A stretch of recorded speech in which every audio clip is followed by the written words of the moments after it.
the impossible threat. Imagine a simple, everyday object, a needle. Now imagine it's hurtling toward Earth, not at the speed of a bullet, but at the speed of light. A tiny pinprick against the vastness of space. Seems harmless, right? Wrong. This isn't just a catastrophic event.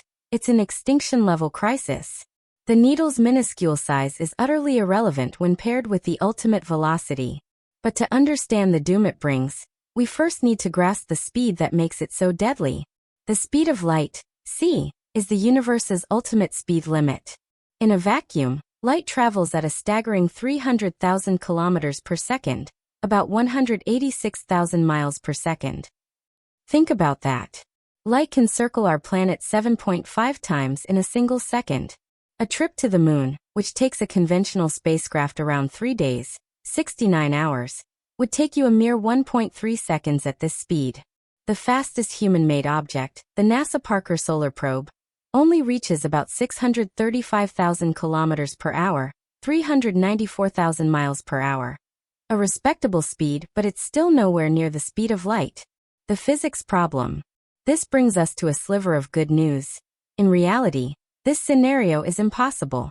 According to Einstein's theory of special relativity, as an object with mass accelerates closer to c, its mass increases exponentially. Time, from an external perspective, slows down for the object. To reach the speed of light, the needle would require an infinite amount of energy, turning its mass into an infinite mass. Our advanced alien engineers, however, are persistent.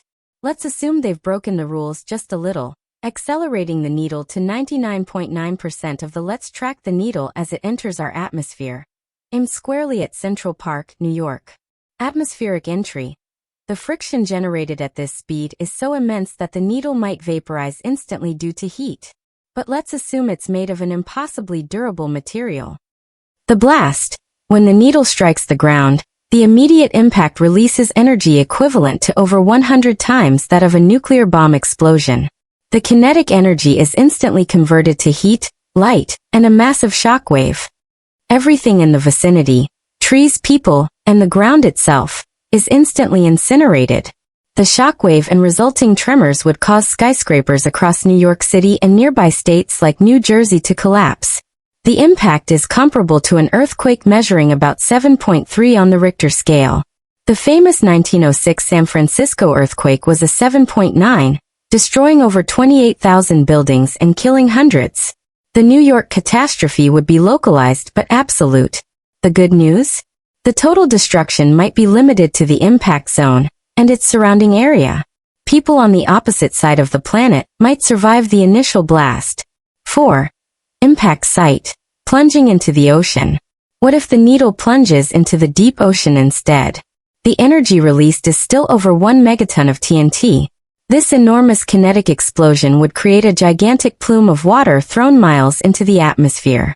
In 1946, the Baker nuclear test detonated a 23-kiloton bomb underwater, creating a water column 2 kilometers, 1.3 miles, high and nearby waves of 30 meters, 100 feet. Our needle explosion would be far more powerful. However, despite the massive localized splash, it is unlikely to generate a worldwide tsunami. A true global tsunami, like the 2004 Indian Ocean event, requires a massive displacement of water over a vast area, typically caused by large geological movements like an underwater earthquake. Our needle creates a powerful point explosion. In this case, Mother Nature's geological forces are far more destructive than this single, hyper-fast projectile. And starvation.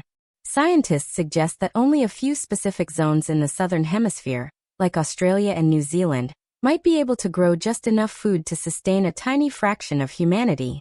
For once, we can be thankful that the physics of the universe, namely the impossibility of infinite energy, prevents us from having to worry about an advanced alien civilization weaponizing a sewing needle. What if we dropped a stake from orbit instead? Now that's a story for another time.